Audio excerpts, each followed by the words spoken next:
Looky here. It's Caleb Truth, and I want to welcome everybody to the church, a place where you can deliver yourself from the stress, the strain, the drama and pain, or the suffering of life. See, only God really knows your true destiny, your true timeline of life. Many people try to go the wrong route, but you need to get back on track. On God! And I'm going to get you there. Welcome to the church. Time to get that word. Let's go. If your bill's taking over, on God you never sober. You lost, you think you're sober. Let me take them to church, take them to church. Let me take them to church. Let me take them to church, take them to church. Let me take them to church. Let me take them to church. Your bills past due, you going nuts, loose screws. Need to hear some good news, cause you tired of hearing bad news. Down to your last few, just put your last two on pump two. For some gas, I know it's hard not to act the fool, but you still gotta get to working, still gotta get it in.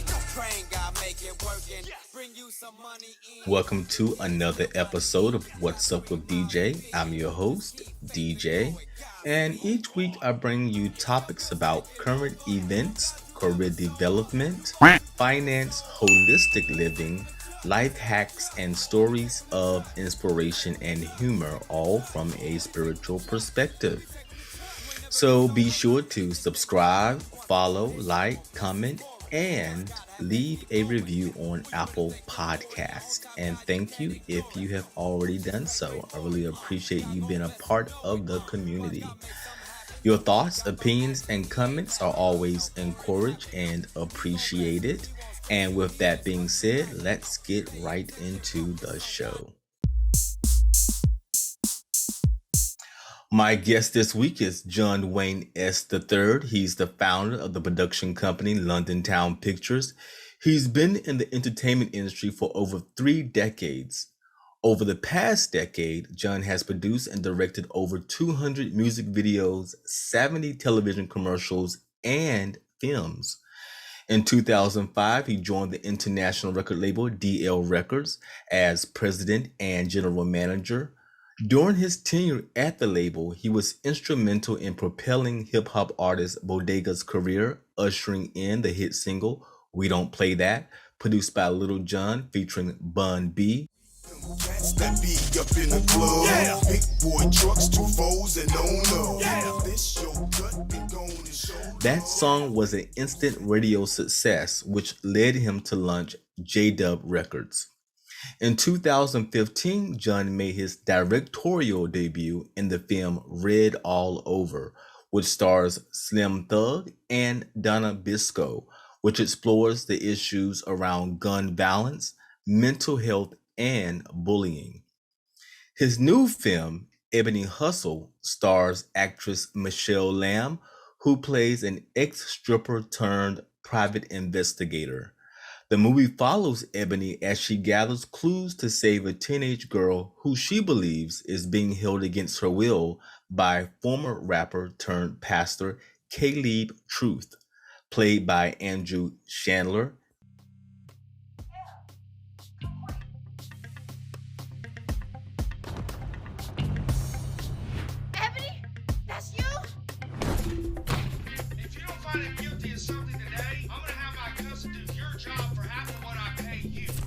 I need you to go and get my baby back. Please help me. The people love the guy, and I love him back, wholeheartedly. Caleb Truth really is the truth. I know that girl. Found something, but ain't the guy I know. Need that. Thought it would be that easy to leave me. First, Cougar Commandment. Who are you, mamacita? Keep your cool. I'm talking about cooler than Sammy Davis Jr. sipping a slushy inside. Period cooler. Who? Cooler than Snoop Dogg then. Alright. If you scream, I'ma have to leave. Ebony. Damn, baby! You busted. Ebony Hustle. You know how to take care of hood problems. Ebony Hustle is a film about friendship, past lovers, new lovers, street knowledge, and above all, justice. So thank you for joining me. Thank you for having me. I do appreciate that. That was such a. I was trying to figure out who you was talking about, but thank you so much. Yo, so when you're doing it all, it just doesn't even think about it, right? You're just doing it, and then when somebody goes back and remind you of all that, you're like, who are you talking about? Yeah, Yeah, it's kind of surreal sometimes when people start to go off some of the things you've done, and especially I'm a pretty self motivated person, but then I'm always trying to encourage myself to do more, but then I sometimes just sit back and be thankful in the moment of the things I have done and be appreciative at that time. Yeah, you do have to go back and I had to learn how to stop for a moment and celebrate, those little events because I would just skip over because I'm so busy thinking about the next thing that I have to do that I don't stop and actually and celebrate, the just the little small, wins that are happening. So I kind of, make sure I stop and do that. But so how did you get your start in the entertainment business? So initially, I wanted to be a doctor. Oh, wow. University of Illinois in Chicago, and I was a pre-med major. My major was biology, but mine was in political science. So I had like a plan. This was my plan. Okay. My plan was that by the time I got out of medical school, there would be all these baby boomers like to spend money. So I was going to have a lot of real estate around the country and put my name on it because I figured they would vote for me if they lived in the communities that I owned or rented out to them. And then I was going to flip that into a political career. Mm-hmm. And so I figured the baby boomers, they're very dependable, a voting bloc. They live where my name is name recognition. They'll vote for me. I didn't really have a plan. I was going to hire somebody to get a plan. That was my general idea of what I was going to do. So like the summer I was going to go start applying for a medical school, this production manager called me and this is going to tell my age too. She left a message on the answer machine. And she said that I had volunteered to work. I called about working on an indie movie. I was like, no, I didn't. She's like, yes, you did. So we went back and forth. And at the time I was in college and I was a manager at a parking garage and I had just lost my job. And so I figured, it sounds interesting. She needed a second assistant director. So I went there with this suit and tie on, all ready to talk to the first assistant director. After 5 minutes, he realized I couldn't help him do nothing because I knew nothing about film. So she called me back a week later and said, I can't give you that job because you don't know what needs to get done. Mm-hmm. But I have a production assistant in the art department. Would you be interested in it? She said they were working 16 hours a day, 6 days a week for 6 weeks straight. And the pay was $50 a week. And wow. I said, yes. And it's so funny because the movie that I worked on was called Scenes from the Soul. Singing for the Soul was director George Tillman's first film out of film school. So he went on to do Men of Honor, he'd done Notorious and all the barbershop movies. This is the first film he did. I didn't know who he was. I didn't know anything about who he was. I just agreed to work in the movie because I thought it was a good idea. Okay. And I worked on that movie. I met this other guy who didn't go to film school either. He went to this community workshop for directing. And so during that time, when people wanted to do music videos or anything like that, they went to New York or LA. There was nobody in the middle of the country doing music videos. That's where you went to New York or you went to LA. And so people in Chicago wanted videos. This is back during the time, like right at the beginning of the Hype Williams times when people were spending $30,000, $40,000 or more for songs that weren't even on radio. I come from physical film production where we have to buy film, get it processed and developed. So I come from a process of filmmaking. A lot of the filmmaking done now is real digital, so you kind of point and click. A lot of the editing and stuff is kind of user friendly. But I come from where we actually have to go through the process of developing film. And so we start doing music videos, and the rest is kind of history. I just kind of, I just realized at that point that being a doctor probably not a good idea, even though I don't like people getting needles and blood, so that probably wouldn't work anyway. Yeah, I thought about that too. I wanted to be a doctor when I was a teenager as well. And my mother was like, well, you hate seeing blood. I mean, just watching a movie or watching anything just makes like, I'm like, I don't like watching people bleed. Yeah. So it just, it's just like a lot of my career has just really been about me being in the right place at the right time, me taking opportunity. I always say yes and figure out everything else later on. So yeah, that's a very good advice. Yeah, just say yes, go along with it, and then figure it out. Yeah, because the way I look at it is that I'm not the first person, whatever the issue is or problems arise, I'm not the first person to deal with it. I just need to find an answer or somebody else who can kind of bring a solution to it. So I usually go into stuff, if I think it's a good idea and I think it's good business sense, I'll say yes to it and I'll figure out the issues later. Yeah, just lean right into it. I feel you on that. So this film here, and I love the actress who Michelle Lamb. I think she did an amazing job on this film. And the characters in the film are so likable, even the ones that you don't suppose to like. I really enjoyed watching as well. So, what made you want to actually put this film? And I'm trying to control what I'm saying because I want to include snippets of the different scenes in the movie into this talk that we're having. And also because I really enjoyed the catchphrase, bam, baby, you busted. I love the catchphrase. So what made you choose this film, this script? So this is a process of like we stated before, it's a lot of moving parts in production. A couple of years ago, after I did Red All Over, my prior film, I went to this press junket in Atlanta, and this, young people come to you all the time when they ask how to get in business and stuff like that. So this young guy came to me like he wanted to know. And usually I have like general response I give to people, but I was telling him that you have something that's very powerful that I did not have growing up. You have Google. If you ask Google the right question, you get the right answer. And he paused and he looked at me and he said, "You know what, John? I don't even know what the right question is."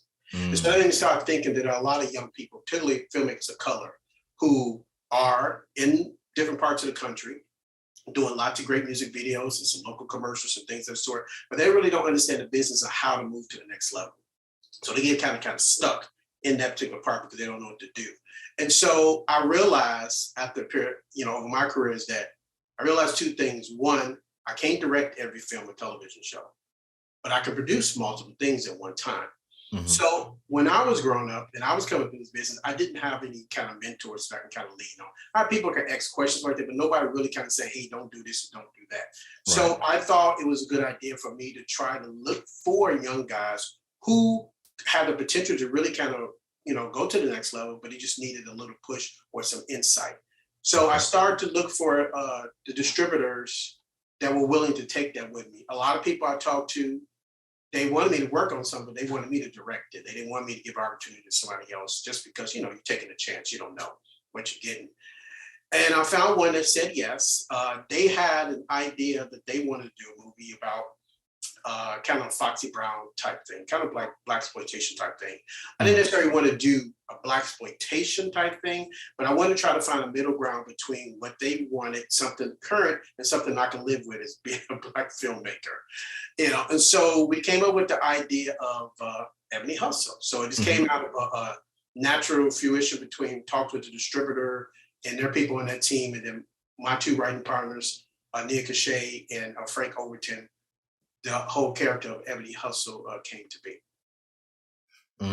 Yeah, and so because I have no clue about how movies, some idea, but all the really the sort of nooks and crannies of how something comes to be. I mean, I know you find a script, you find a director, you find actors, but there are, like you said, so many moving pieces to making a film.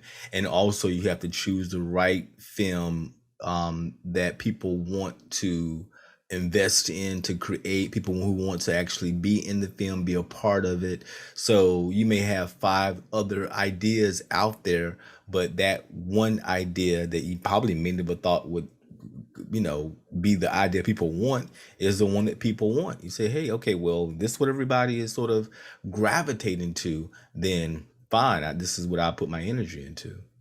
A lot of time filmmaking and production is a lot about, it's like networks, record labels, big entertainment enterprises. Although they traffic in creativity, they're corporate entities. So they're looking at numbers and things that make sense, the progression of their audiences and the things that they're going after in the advertisers. So a lot of times, a lot of things get green light, not necessarily for the reasons that people believe they should be, but because of some factors, that they go in from talking to, research and other things, say, hey, people are kind of moving this particular direction. So Maverick, the distributor, has a kind of neck for urban content. And so they're trying to find trends in urban things to try to, make things work for Black filmmakers and Black audiences in general. And yes, this food, and when I went to the website, ebonyhustle.com, and first thing that showed up, and I like Tubi. I actually have that loaded on my Fire Stick. And so I'll definitely go there to check it out. And we'll get more into where you can actually go and actually see the movie as well. So what's the story behind Ebony Hustle? So Ebony Hustle is about a young ex-stripper turns private investigator. There used to be a show back in the 70s called The Rockford Files. I don't know if you remember it. Your audience probably would. About this guy who went to prison for something he said he didn't commit. When he got out of prison, he decided to become a private investigator. So he would use people that he knew when he was in prison to help him solve crimes, like the guy who works at the mayor's office, the water department, different places. They were with him in prison, and they would kind of give him leg up or insights on how to solve certain crimes. So Ebony does the same thing. She uses people that she knew when she was a stripper, like other strippers, bouncers, club owners, variety of different people. They help her to get insight to things to help, to solve crimes. So what she does on a daily basis is workers' comp and disability claims. So people come to her, say, we need to validate this person has a, legitimate disability. She goes, takes some pictures, do some things just to, find it out. On this particular day, she's in the neighborhood watching somebody. A woman from the neighborhood watch group sees her, and he tells her that she needed Ebony's help. Her 16-year-old daughter went to a concert a couple of months ago to see this guy named Caleb Truth. Caleb's, like you said before, he's an ex-pastor. He's an ex-gangster rapper turned pastor. He's like a mix between R. Kelly and Kanye West. He likes young girls, but he got a God complex, which is a really bad combination. Oh, yeah. And she says, I need you to help me get my daughters. Ebony's like, hey, I don't do missing kids. You need to go somebody else. To the police, right. Yeah, pretty much. But through a series of events, she eventually helps her to help her bring the daughter back out of that situation. But like every great superhero, they have a weakness. And Ebony's weakness is young guys. She can't get nothing. She's a cougar. She's a cougar. And so it's a balancing between her will and heart to try to do what's right, using her abilities of being an ex-stripper and how she kind of entice people in situations in her way, but also at the same time, her weakness of liking young guys for whatever her reasons are. And I like the song, and I'm going to have the song as the intro is not church but church, and I have it as the intro to this episode. And the guy who plays the gangster rapper turned pastor church. He's a Christian rapper, I guess you could say, by the name of Caleb Truth, who's played by Andrew Chandler. And one of the songs that, and also I'll leave a link to the video, which is this church. And I saw it's amazing lyric video that you guys have as well, along with the song. So I really like the production that you guys have. There's actually a video for it too. Yes, saw the video as well. Saw the video and the lyric video. The thing about Andrew is that Andrew is not a rapper. Really? I mean, I would never think that he was not, because I listened to the song. I'm like, this guy, I thought was the reason why you chose him, because he was a rapper. He's not a rapper. He just fit the character very well. The guy who wrote the song, who produced the song, Lamar Jones, and another artist who's on the soundtrack 86, they worked with him and they wrote the song. So he's not a rapper. He doesn't have, songs or anything out there like that. So this is something entirely new outside of him, acting in the movie. Doing the song was something that, you couldn't tell if you look at it. Could not. You couldn't tell that. But he was just really open. He was very open and willing to do whatever he needed to do for the character. Yeah, and he's sort of what you would call in the film the antagonist, or the antagonist or the protagonist? Yes, the protagonist, yes. And so he's the very sort of, like you said, the corrupt R. Kelly-ish, and this kind of thing that came to mind as I'm watching the film about this young girl that's being captive in this house, and he was doing a lot of bad things in the film that makes him an evil guy. And definitely you just feel like, wow, you don't know, this guy's off the hinge. Yeah, he kind of like takes it all the way to that point. He is a true villain to the point to where he's two-faced. This to everybody out in the community. He's doing stuff in the community. He's a really nice guy, but his true self at home, he has his own personal things, the demons and things he's trying to work through. And one of the things that I felt like as I watched the film was that relationships were really important, especially to Ebony. Her friendships were really, really important, and how people supported her, even though they may have bad blood or they may have had issues in the past, she was still able to keep some level of civility. But her friends always came to support her and help her. And I really like that aspect of it about friendship and relationships.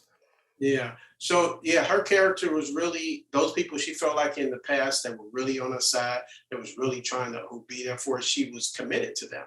Regardless if they would do something wrong or right, she was committed to being there for them. Michelle Lamb did a really excellent job in delivering that character. She's actually, the funny thing about it is that when this is going to air in a couple of days, but she's actually on tour with 2 Chainz.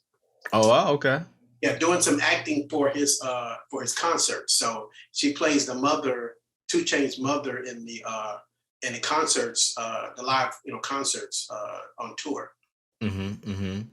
Well, I looked at her IMDb page, and she's pretty booked up, man. I mean, she has projects, back to back. So really impressive. I went onto her Instagram, Michelle Lamb, on Instagram, and definitely followed her because, she's definitely, I just enjoyed the way that she played this character. She played her in a way that she's very likable. And you want to see sort of how she's piecing this together. Yeah. She's sort of piecing this story together. Yeah, there's a lot of young girls who are in those situations.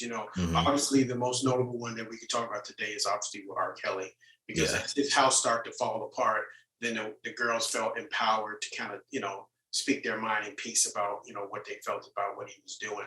But before that happened, you probably couldn't convince them to do anything. They believed whatever he said, So a lot of young girls get in those situations. They're enticed by the draw, the fame, the lights, the cameras, and they get into those situations and they get stuck and they don't know how to get out of it.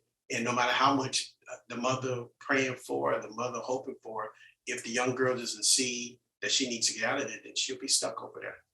The film will be out December 1st, right?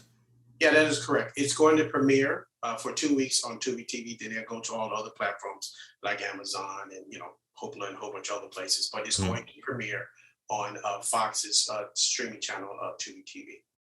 Okay, perfect. On December 1st. Well, you said Tubi will be on Tubi first on December 1st, and then after that, it will be on other streaming platforms.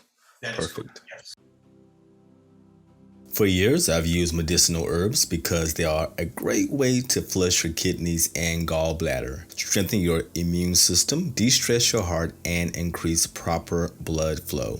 Medicine Man Plant Co. is a Texas-based company that believes in using state-of-the-art best practices enforced by the FDA to ensure the best quality of herbs. Their herbs are blended from the world's best ancient plants and mushrooms, proven effective across thousands of years. Medicine Man Plant Co. uses modern science to powder and compress easy-to-swallow herbal capsules. They are powerful quality herbs that help you stay healthy. Try their Stone Breaker Pill if you want to flush your kidneys and gallbladder. The Blood Pressure Pill will help promote proper blood flow and circulation and also addresses high blood pressure. The Uric Acid Pill will keep your joints and extremities clean and pain-free. So go to www.medicineman.com medicinemanplantco.com to begin receiving herbal medicine like the liver pill, which will power up and protect your liver and detoxify your body, or even the immune pill that'll defend your body and support and strengthen both your innate and active immune systems. Again, that's www.medicinemanplantco.com. Perfect. And so it is also, this film, as you said earlier, has a soundtrack. And one of the great songs you heard during the intro was Chuch, Chuch, without the R. It's Chuch, without the R. Bow your heads and let us pray. As we stand here before you in the church, ending the stress, the strain, the pain which always looks. God, we need you as we walk amongst the earth in which we rose from the dust. Father, watch over us. On God. If your bill's taking over, on God you never sober. You lost, you think you're sober. Let me take them to church, take them to church. Let me take them to church. But it's all, that's an example, even with that particular scene, it's an example how people get drawn into stuff and they can't see other things that's happening. They just get drawn into the fanfare, you know, and her yeah, exactly. Her friend was just so enamored with him, was enamored with the whole process that she couldn't see anything outside of that, you know. Right. No matter even if Ebony was like, this is a clear path that he's doing something wrong, she's like, you know, that's just life. Right, exactly. And then, you know, and even she gets intertwined, you know, Ebony's best friend gets intertwined and gets involved with the villain as well, because she's enamored by his, you know, fame and success. The same reason why the young girl ends up, you know, being captive in this house. It's just because the film is really about those issues, about being enamored with fame. And when someone has a certain level of success, then we sort of forget about certain things because we like, you know, they're famous. So, you know, we can forgive things like, well, should we not? Because what the person may be dealing with, the villain in this case, may be dealing with maybe some stuff that we really need to be like not celebrating this individual because he's really needs to get some things solved in his life, you know. Yes. So are there any other things you want to discuss about the film? Yeah, also too, I want to talk about the product placement in the movie. So a lot of times in the past when I've done projects, usually I send the project over to a product placement agency. They look at it and they try to find people who would fit. And a lot of times trying to pay people who can actually pay the fees that goes with product placement. But this time I wanted to do something different. I wanted to really focus on products and services of people of color who have viable products, strong social media, but I felt like they were not getting the fair share that they probably could get. So I went out and I probably talked to about 200, 300 companies. Wow. I've tried to, you know, vet them to see, you know, if they're actually doing it. So you talk to people like, okay, he really want to be in a movie. I really don't believe that. So once you get past that particular point and show them it's actually a real movie, a lot of people, I narrowed it down to 9 companies. We're going to have this marketing campaign once the movie comes out on December 1st, starting on the 2nd, to where I didn't just want to have it to where people I'm asking the product placement just to send us products so we can use it. I wanted to have it where it's integrated into the storyline. So when people looking at the storyline, they clearly can see their brands in the movie. For example, one of the companies is called Guidance Whiskey. What we're going to do is have a campaign to where you follow both of the account, London Town Pictures and Guidance Whiskey on Instagram. Then you have to ask them a question from the movie. And this particular is like, who called Ebony after she had her morning coffee with a shot of Guidance Whiskey? So yeah, image of that. So they have to go and look at the movie to answer the question. We get the streams. They get the direct connection of their brand in the movie that people can kind of make the correlation. And hopefully that translates over to sales and recognition later. So we have whiskey company. We have a young guy called We Are the Hype in California. It's a young Black guy who has a head gaming company. He makes head gaming. A young woman on the East Coast who makes beer. We have a woman in California who has an African wine. It's a California wine, but it's from an African recipe. So variety of different people from other liquors. There's a young black woman who owns an Italian leather shoe company. Mhm. You know, so we tried to find people that fit into the story, not just kind of throw them in there like, you know, you do a big budget movie and they have Taco Bell, and we all clearly can see that Taco Bell is the proper placement, but Yeah. integrate it into the story to where it makes sense and people can kind of like, oh, okay. And then they're like, hey, Ebony had that Bombay Vodka. Maybe I want to try that, you know, with headphones on. Maybe I want to try that. Or maybe the young lady who has the Mamet bags. Maybe I want to get one of those bags too. Helping other vendors of color, people, entrepreneurs of color, but also, you know, bringing them brand awareness through an independent perspective. Product placement, a lot of times we don't think about that. We don't think about when watching the film and you see a logo or you see, you know, a company's name brand there. You know, that is a product placement that that company is you know, maybe they are a sponsor or they're getting some kind of benefit out of showing that particular logo. Even with the soundtrack, I mean, these are 4 really great independent artists who have really come a long way from their humble beginnings to, you know, do some really great songs, produce some really. I feel really proud about the movie, but I feel real proud about the soundtrack because I really feel like they really came and really did what I asked them to do. Not just do songs, but songs pertaining to the movie, subject matter about the movies and those particular scenes they're in. I really feel like they really came. They came to play and they really showed up very well. The soundtrack, the Ebony Hustle soundtrack is available on all platforms. So whatever your famous streaming platform is out there, then the music video for Church, what Caleb Truth is on, you know, most music video platforms. We're going to do a couple more music videos for them, which we release as the movie go on. This kind of helps elevate the indie artists who on the soundtrack. It elevates the brands that we work with. It kind of all takes us to another level.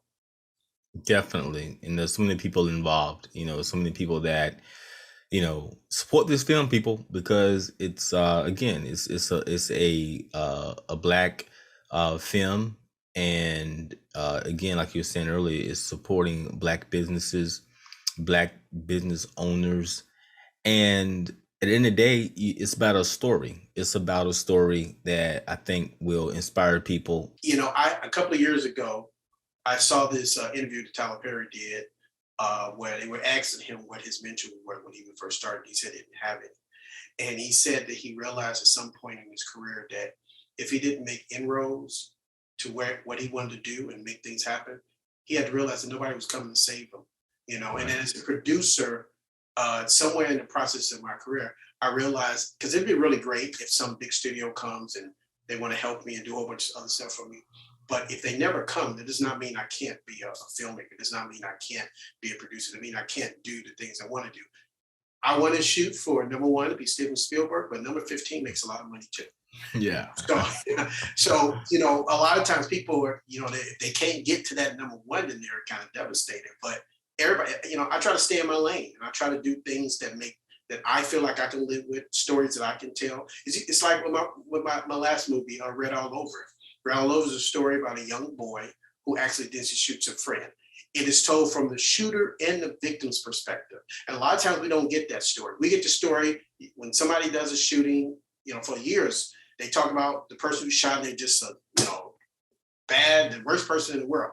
But most young kids don't get up and decide they're going to shoot nobody. They're just not going to happen. There's a story. Everybody has a story. There's a perspective that you don't see. And the catchline of that movie is that before you choose a side, understand both. I'm not telling you that you should be on one side for gun violence. I'm not saying you should be on one side for gun rights. What I'm saying is that before you come to an ultimate decision, you need to at least see what was going on in that person's mind. You got the young girl who father told her not to go to the park. Okay. It's a recurrent story. Father keep telling her, don't go to the park, don't go to the park, don't go to the park. Because she's young, she just does what she wants to. The young boy, mother's a drug addict, father's an alcoholic.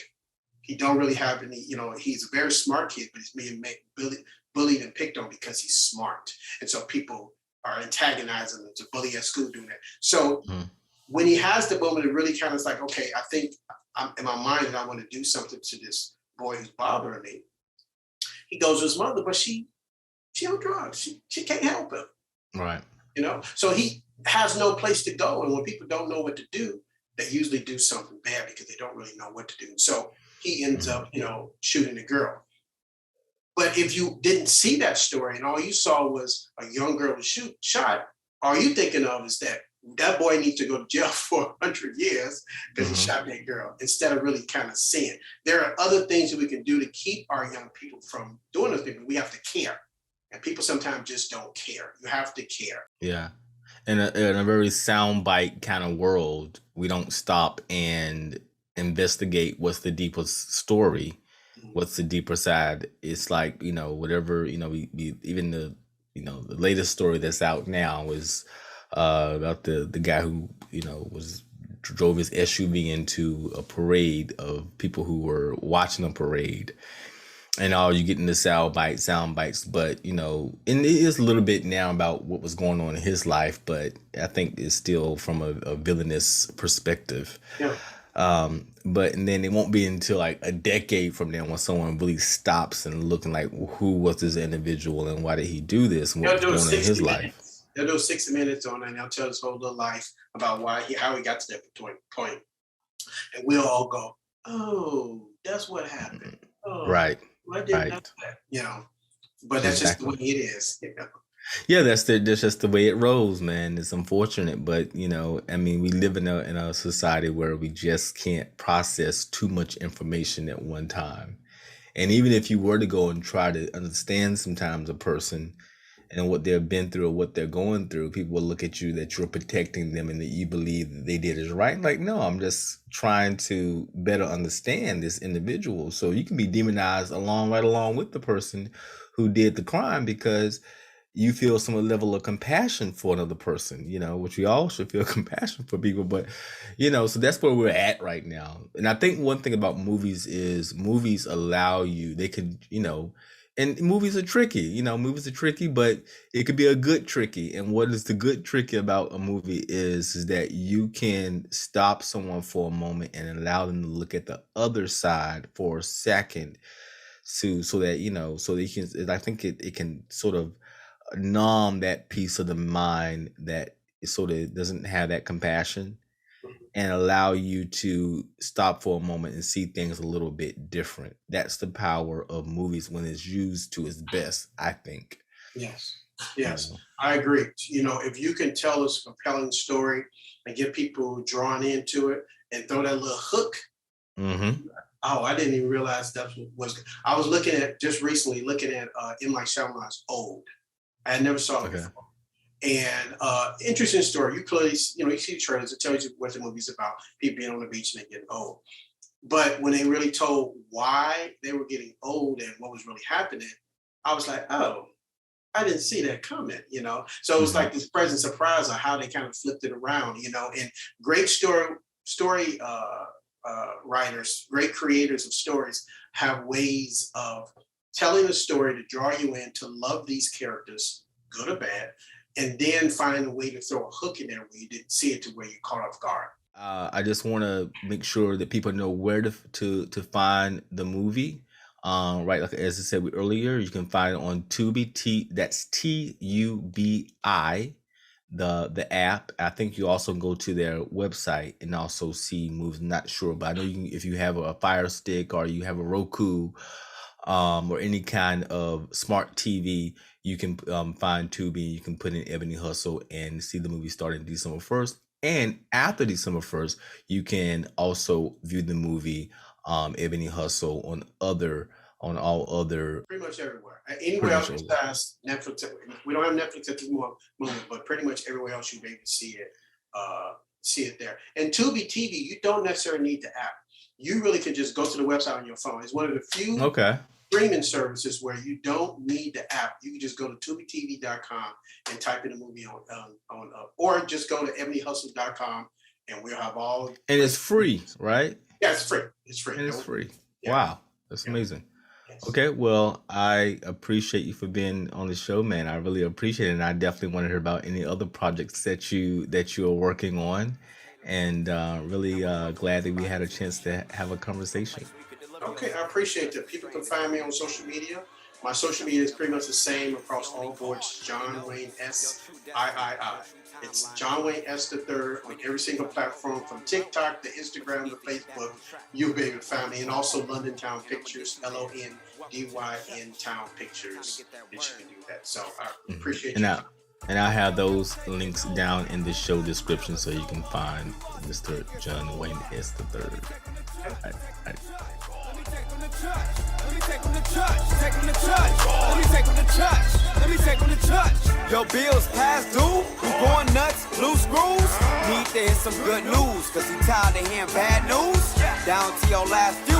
Just put your last two on pump two for some gas. I know it's hard not to act the fool, but you still gotta get to working. Still gotta get it in. Praying God make it working. Bring you some money in. Your kids still gotta eat. Got 3 miles to feed. Just keep faith and go at Godspeed.